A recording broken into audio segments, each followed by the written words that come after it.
They continued their little pattern of steps along the wet flagstones of Bourbon Street. On St. Anne, they found the old Plymouth easily. Its high roof stood above all the other cars, its best feature. The Plymouth was always easy to find in supermarket parking lots. Mrs. Riley climbed the curb twice, trying to force the car out of the parking place, and left the impression of a 1946 Plymouth bumper in the hood of the Volkswagen in the rear. "My nerves," Ignatius said. He was slumped down in the seat so that just the top of his green hunting cap appeared in the window, looking like the tip of a promising watermelon. From the rear, where he always sat, having read somewhere that the seat next to the driver was the most dangerous, he watched his mother's wild and inexpert shifting with disapproval. "I suspect that you have effectively demolished the small car that someone innocently parked behind this bus. You had better succeed in getting out of this spot before its owner happens along." "Shut up, Ignatius. You're making me nervous," Mrs. Riley said, looking at the hunting cap in the rearview mirror.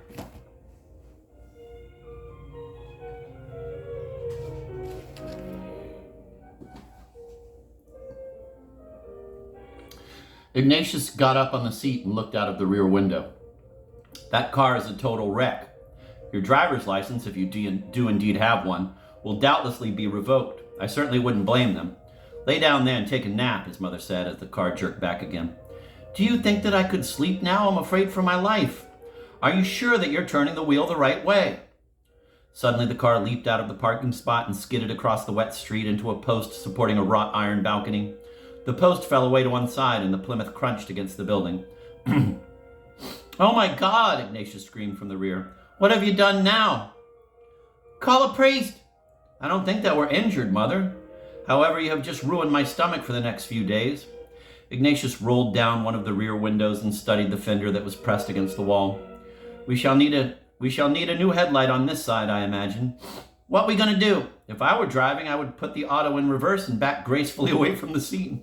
Someone will certainly press charges. The people who own this wreck of a building have been waiting for an opportunity like this for years. They probably spread grease on the street after nightfall, hoping that motorists like you will spin toward their hovel." He belched. "My digestion has been destroyed. I think that I am beginning to bloat."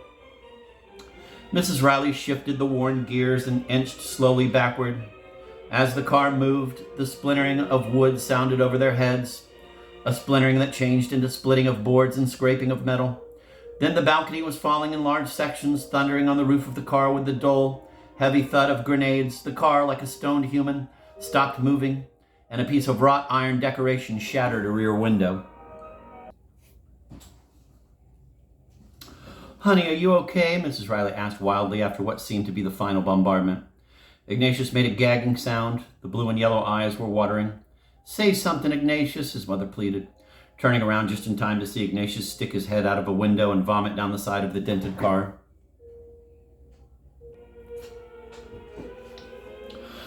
Patrolman Mancuso was walking slowly down Sharp Street, dressed in ballet tights and a yellow sweater, a costume which the sergeant said would enable him to bring in genuine, bona fide suspicious characters instead of grandfathers and boys waiting for their mothers. The costume was the sergeant's punishment. He had told Mancuso that from now on he would be strictly responsible for bringing in suspicious characters, that police headquarters had a costume wardrobe that would permit Mancuso to be a new character every day. Forlornly, Patrolman Mancuso had put on the tights before the sergeant, who had pushed him out of the precinct and told him to shape up or get off the force. In the 2 hours that he had been cruising the French Quarter, he had captured no one. Twice things had looked hopeful. He had stopped a man wearing a beret and asked for a cigarette, but the man had threatened to have him arrested. Then he accosted a young man in a trench coat who was wearing a lady's hat, but the young man had slapped him across the face and dashed away. As Patrolman Mancuso walked down Sharp, rubbing his cheek, which still smarted from the slap, he heard what seemed to be an explosion. Hoping that a suspicious character had just thrown a bomb or shot himself, he ran around the corner onto St. Anne and saw the green hunting cap emitting vomit among the ruins.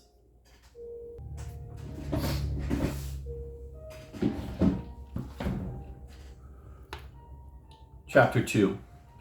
Quote, "With the breakdown of the medieval system, the gods of chaos, lunacy, and bad taste gained ascendancy," Ignatius was writing in one of his big chief tablets. Quote, "After a period in which the Western world had enjoyed order, tranquility, unity, and oneness with its true God and Trinity, There appeared winds of change which spelled evil days ahead. An ill wind blows no one good. The luminous years of Abelard, Thomas A. Becket, and every man dimmed into dross. Fortuna's wheel had turned on humanity, crushing its collarbone, smashing its skull, twisting its torso, puncturing its pelvis, sorrowing its soul. Having once been so high, humanity fell so low. What had once been dedicated to the soul was now dedicated to the sail. End of quote. That is rather fine, Ignatius said to himself, and continued his hurried writing. Quote, merchants and charlatans gained control of Europe, calling their insidious gospel, quote, the Enlightenment, end of quote. The day of the locust was at hand, but from the ashes of humanity there arose no phoenix. The humble and pious peasant, Piers Plowman, went to town to sell his children to the lords of the new order for purposes that we may call questionable at best. C. Riley, Ignatius J., Blood on Their Hands, The Crime of It All, a study of some selected abuses in 16th century Europe, a monograph, 2 pages, 1950, Rare Book Room, Left Corridor, 3rd floor, Howard Tilton Memorial Library, Tulane University, New Orleans, 18, Louisiana. Note, I mailed this singular monograph to the library as a gift. However, I'm not really certain that it was ever accepted. It may well have been thrown out because it was only written in pencil on tablet paper. The gyro had widened. The great chain of being had snapped like so many paper clips strung together by some drooling idiot. Death, destruction, anarchy, progress, ambition, and self-improvement were to be Pierre's new fate, and a vicious fate it was to be. Now he was faced with the perversion of having to go to work. His vision of history temporarily fading, Ignatius sketched a noose at the bottom of the page. Then he drew a revolver in a little box on which he neatly printed gas chamber. He scratched the side of the pencil back and forth across the paper and labeled this Apocalypse. When he had finished decorating the page, he threw the tablet to the floor among many others that were scattered about. This had been a very productive morning, he thought. He had not accomplished so much in weeks. Looking at the dozens of big chief tablets that made a rug of Indian headdresses around the bed, Ignatius thought smugly that on their yellowed pages and wide-ruled lines were the seeds of a magnificent study in comparative history. Very disordered, of course, but one day he would assume the task of editing these fragments of his mentality into a jigsaw puzzle of a very grand design. The completed puzzle would show literate men the disaster course that history had been taking for the past 4 centuries. In the 5 years that he had dedicated to this work, he had produced an average of only 6 paragraphs monthly.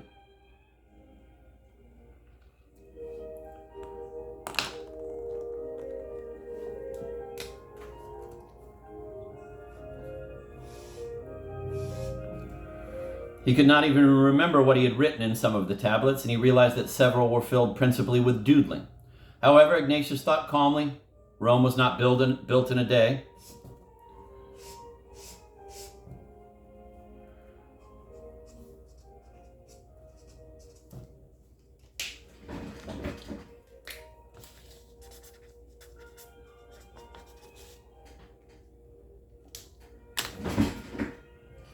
Ignatius pulled his flannel nightshirt up and looked at his bloated stomach. He often bloated while lying in bed in the morning, contemplating the unfortunate turn that events had taken since the Reformation. Doris Day and Greyhound scenic cruisers, whenever they came to mind, created an even more rapid expansion of his central region. But since the attempted arrest and the accident, he had been bloating for almost no reason at all. His pyloric valve snapping shut indiscriminately and filling his stomach with trapped gas. Gas which had character and being and resented its confinement. He wondered whether his pyloric valve might be trying, Cassandra-like, to tell him something. As a medievalist, Ignatius believed in the Rota Fortunae, or Wheel of Fortune, a central concept in De Consolation Philosophiae, the philosophical work which had laid the foundation for medieval thought. Boethius, the late Roman who had written the Consolation, while unjustly imprisoned by the emperor, had said that a blind goddess spins us on a wheel, that our luck comes in cycles.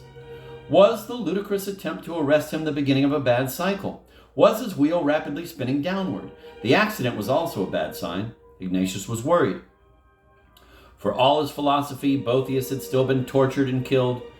Then Ignatius' valve closed again and he rolled over on his left side to press the valve open. Oh, Fortuna, blind, heedless goddess, I am strapped to your wheel, Ignatius belched. Do not crush me beneath your spokes. Raise me on high, divinity. What you mumbling about in there, boy? His mother asked through the closed door. I am praying, Ignatius answered angrily. Patrolman Mancuso's coming today to see me about the accident. You better say a little Hail Mary for me, honey. Oh, my God, Ignatius muttered. I think it's wonderful you praying, babe. I've been wondering what you do locked up in there all the time. Please go away, Ignatius screamed. You're shuddering my religious ecstasy. Bouncing up and down on his side vigorously, Ignatius sensed a belch rising in his throat, but when he expectantly opened his mouth, he emitted only a small burp. Still, the bouncing had some physiological effect. Ignatius touched the small erection that was pointing downward into the sheet, held it, and lay still trying to decide what to do. In this position, with the red flannel nightshirt around his chest and his massive stomach sagging into the mattress, he thought somewhat sadly that after 18 years with his hobby, it had become merely a mechanical physical act stripped of the flights of fancy and invention that he had once been able to bring to it. At one time, he'd almost developed it into an art form, practicing the hobby with the skill and fervor of an artist and philosopher, a scholar and gentleman. There were still hidden in his room several accessories which he had once used.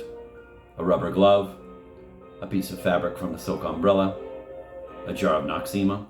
Putting them away again after it was all over had eventually grown too depressing. Ignatius manipulated and concentrated. At last a vision appeared. The familiar figure of the large and devoted collie that had been his pet when he was in high school. Woof, Ignatius almost heard Rex say once again. Woof, woof, arf. Rex looked so lifelike. One ear dropped. He panted. The apparition jumped over a fence and chased a stick that somehow landed in the middle of Ignatius' quilt. As the tan and white fur grew closer, Ignatius' eyes dilated, crossed, and closed, and he lay wanly back among his 4 pillows, hoping that he had some Kleenex in his room.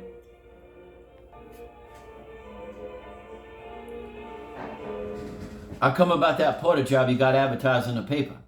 Yeah? Lana Lee looked at the sunglasses. You got any references? A police give me a reference. You tell me I better get my ass gainfully employed, Jones said and shot a jet of smoke out into the empty bar. Sorry, no police characters. Not in a business like this. I got an investment to watch. I ain't exactly a character yet, but I can tell they're going to start that vagrant, no visible means of support stuff on me. They told me. Jones withdrew into a forming cloud. I thought maybe the Night of Joy like to help somebody become a member of the community, help keep a poor colored boy out of jail. I'll keep the picket off, give the Night of Joy a good civil right rating. Cut out the crap. Hey, whoa! You got any experience as a porter? Whoa! Sweeping and mopping and all that nigga shit? Watch your mouth, boy. I got a clean business. Hell, anybody do that, especially colored peoples. I've been looking, Lana Lee said, becoming a grave personnel manager, for the right boy for this job for several days. She put her hands in the pockets of her leather overcoat and looked into the sunglasses. This was really a deal, like a present left on her doorstep. A colored guy who would get arrested for vagrancy if he didn't work. She would have a captive porter whom she could work for almost nothing. It was beautiful. Lana felt good for the first time since she had come upon those 2 characters messing up her bar. The pay is $20 a week. Hey, no wonder the right man ain't show up. Oh, wait, say, whatever happened to the minimum wage? You need a job, right? I need a porter. Business stinks. Take it from there. The last person working in here must have starved to death. You work 6 days a week from 10 to 3. If you come in regular, who knows? You might get a little raise. Don't worry, I'll come in regular. Anything to keep my ass away from the police a few hours, Jones said, blowing some smoke on Lana Lee. Where you keep them motherfucking broom? One thing we gotta understand is keeping our mouth clean around here. Yes, ma'am. I sure don't want to make a bad impression in a fine place like the Night of Joy. Woo! The door opened and Darlene came in wearing a satin cocktail dress and a flowered hat, flouncing her skirt gracefully as she walked. How come you're so late? Lana screamed at her. I told you to be here at 1 today. My cockatoo come down with a cold last night, Lana. It was awful. The whole night he was up coughing right in my ear. Where do you think up excuses like that? Well, it's true, Darlene answered in an injured voice. She put her huge hat on the bar and climbed on a stool up into a cloud that Jones had blown. I had to take him to the vet's this morning to get a vitamin shot. I don't want that poor bird coughing all over my furniture.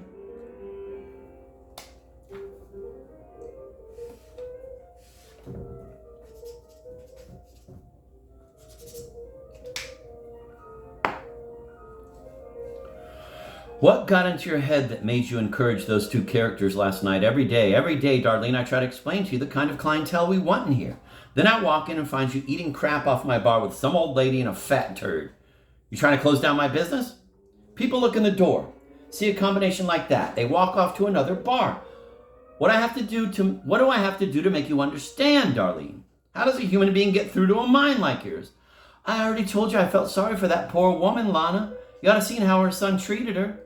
You ought to heard the story he told me about a Greyhound bus. And all the time that sweet old lady sitting there paying for his drinks, I had to take one of her cakes to make her feel good.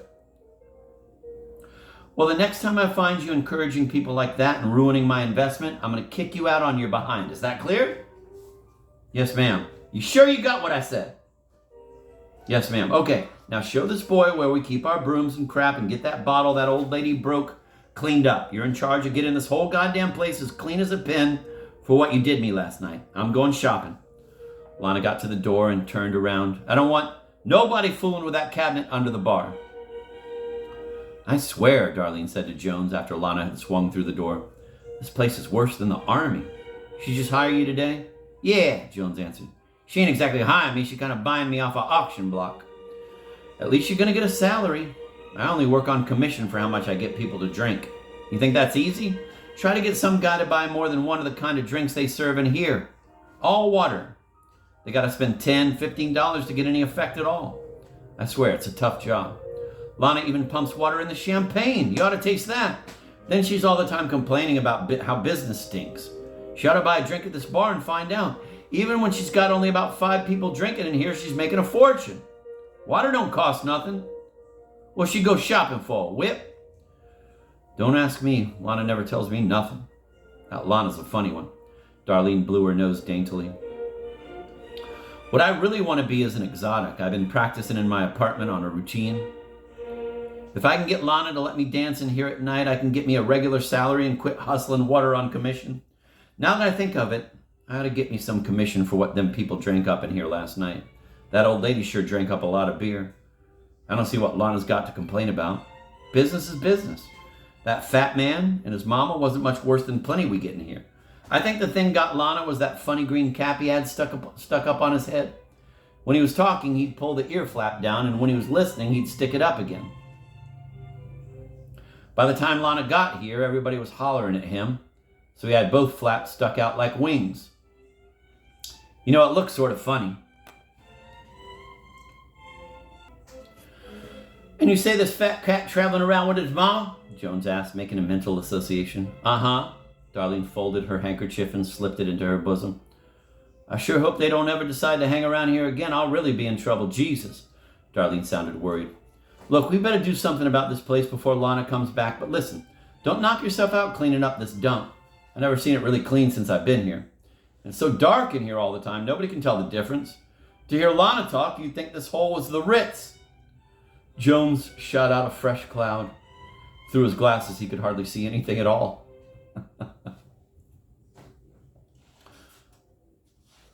Patrolman Mancuso enjoyed riding the motorcycle up St. Charles Avenue. At the precinct, he had borrowed a large and loud one that was all chromium and baby blue, and at the touch of a switch, it could become a pinball machine of flashing, winking, blinking red and white lights. The siren, a cacophony of 12 crazed bobcats, was enough to make suspicious characters within half-a-mile radius defecate and panic and rush for cover. Patrolman Mancuso's love for the motorcycle was platonically intense. The forces of evil generated by the hideous and apparently impossible to uncover underground of suspicious characters seemed remote to him this afternoon, though. The ancient oaks of St. Charles Avenue arched over the avenue like a canopy, shielding him from the mild winter sun that splashed and sparkled on the chrome of the motorcycle.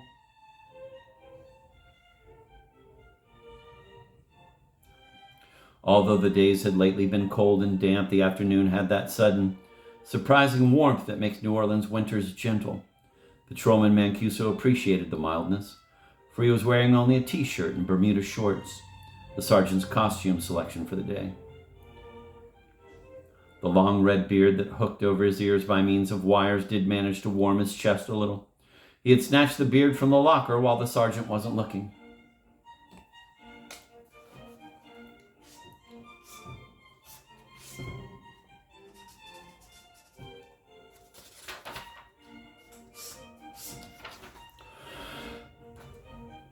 Patrolman Mancuso inhaled the moldy scent of the oaks and thought, in a romantic aside, that St. Charles Avenue must be the loveliest place in the world. From time to time he passed the slowly rocking streetcars that seemed to be leisurely moving toward no special destination, following their route through the old mansions on either side of the avenue. Everything looked so calm, so prosperous, so unsuspicious. On his own time he was going up to see that poor widow Riley. She looked so pitiful, crying in the middle of that wreck. The least he could do was try to help her.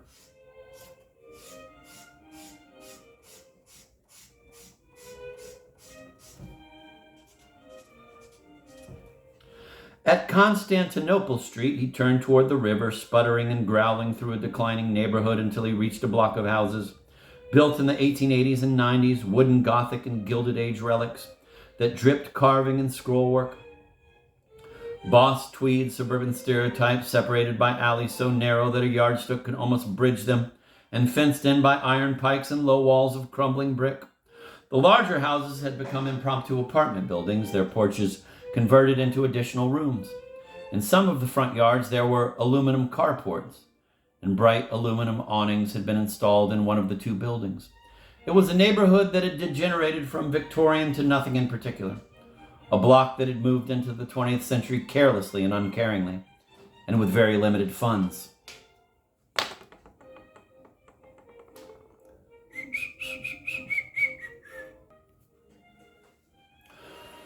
The address that Patrolman Mancuso was looking for was the tiniest structure on the block, aside from the carports, a Lilliput of the 80s. A frozen banana tree, brown and stricken, languished against the front of the porch. The tree preparing to collapse as the iron fence had done long ago. Near the dead tree, there was a slight mound of earth and a leaning Celtic cross cut from plywood. The 1946 Plymouth was parked in the front yard, its bumper pressed against the porch, its taillights blocking the brick sidewalk. But except for the Plymouth and the weathered cross and the mummified banana tree, the tiny yard was completely bare. There were no shrubs, there was no grass, and no birds sang.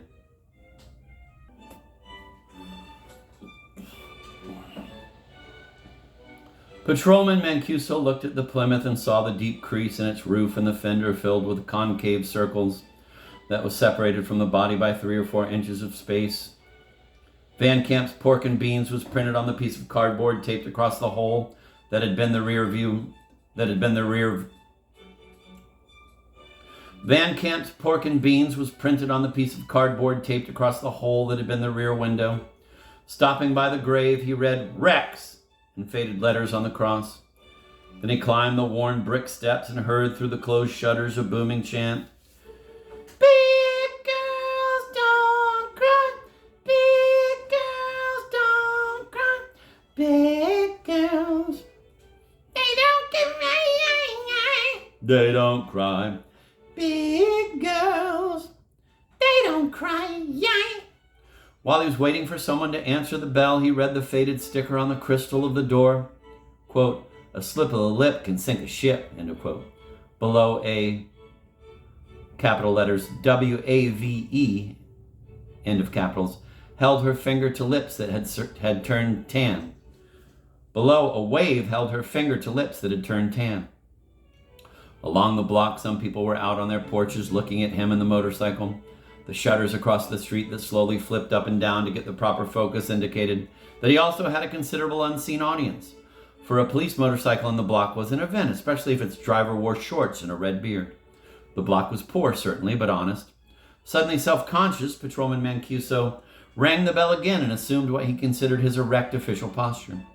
He gave his audience his Mediterranean profile, but the audience saw only a small and sallow figure whose shorts hung clumsily in the crotch, whose spindly legs looked too naked in comparison to the formal garters and nylon socks that hung near the ankles. The audience remained curious but unimpressed. A few were not even especially curious. The few who had expected some such vision to visit that miniature house eventually. Big girls don't cry. Big girls don't cry. Patrolman Mancuso knocked savagely at the shutters. Big girls don't cry. Big girls don't cry. They home, a woman screamed through the shutters of the house next door. An architect's vision of Jay Gould domestic. Miss Riley's probably in the kitchen. Go around the back. What are you, mister, a cop? Patrolman Mancuso, undercover, he answered sternly. Yeah? There was a moment of silence. Which one you want, the boy or the mother? The mother. Well, that's good. You'd never get a hold of him. He's watching the TV. You hear that? It's driving me nuts. My nerves are shot. Patrolman Mancuso thanked the woman's voice and walked into the dank alley. God, it's so beautiful.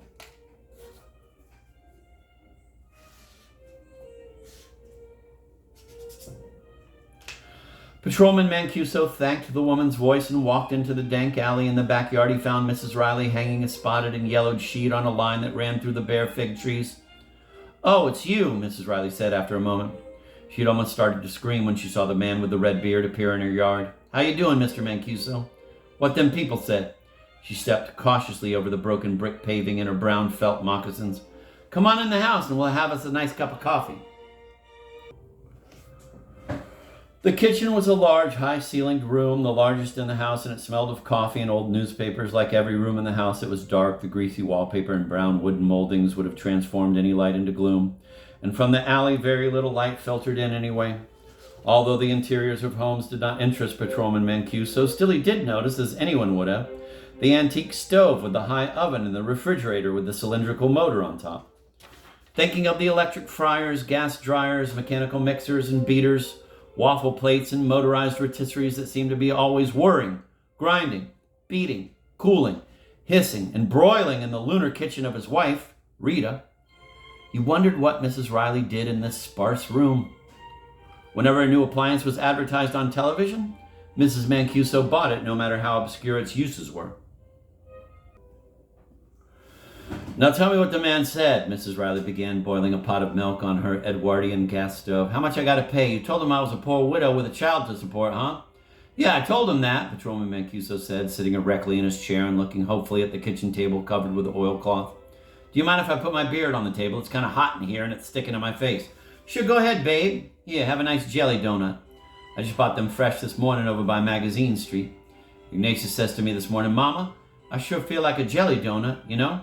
So I went over by the German and bought him 2 dozen. Look, they got a few left. She offered Patrolman Mancuso a torn and oily cake box that looked as if it had been subjected to unusual abuse during someone's attempt to take all of the donuts out at once. At the bottom of the box, Patrolman Mancuso found 2 withered pieces of donut, out of which, judging by their moist edges, the jelly had been sucked. Thank you anyway, Miss Riley. I had me a big lunch. Oh, ain't that a shame? She filled 2 cups half full with thick, cold coffee and poured the boiling milk in up to the rim. Ignatius loves his donuts. He says to me, Mama, I love my donuts. Mrs. Riley slurped a bit at the rim of her cup. He's out in the parlor right now looking at TV. Every afternoon, as right as rain, he looks at that show where them kids dance. In the kitchen, the music was somewhat fainter than it had been on the porch. Patrolman Mancuso pictured the green hunting cap bathed in the blue-white glow of the television screen. He don't like the show at all, but he won't miss it. You ought to hear what he says about them poor kids.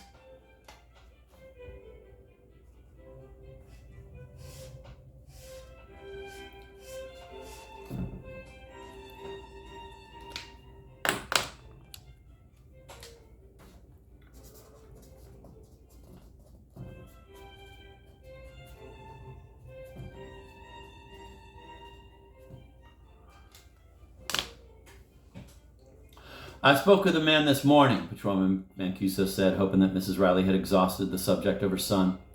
Yeah? She put 3 spoons of sugar in her coffee and, holding the spoon in the cup with her thumb so that the handle threatened to puncture her eyeball, she slurped a bit more. What he said, honey? I told him I investigated the accident and that you just skidded on a wet street. That sounds good. So what he said then, babe? He said he don't want to go to court. He wants a settlement now. Oh, my God! Ignatius bellowed from the front of the house. What an egregious insult to good taste!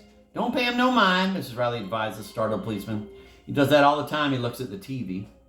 A settlement. That means he wants some money, huh? He even got a contractor to appraise the damage. Here, this is the estimate. Mrs. Riley took the sheet of paper and read the typed column of itemized figures beneath the contractor's letterhead. Lord, $1,020? This is terrible. How am I going to pay that? She dropped the estimate on the oilcloth. You sure that is right?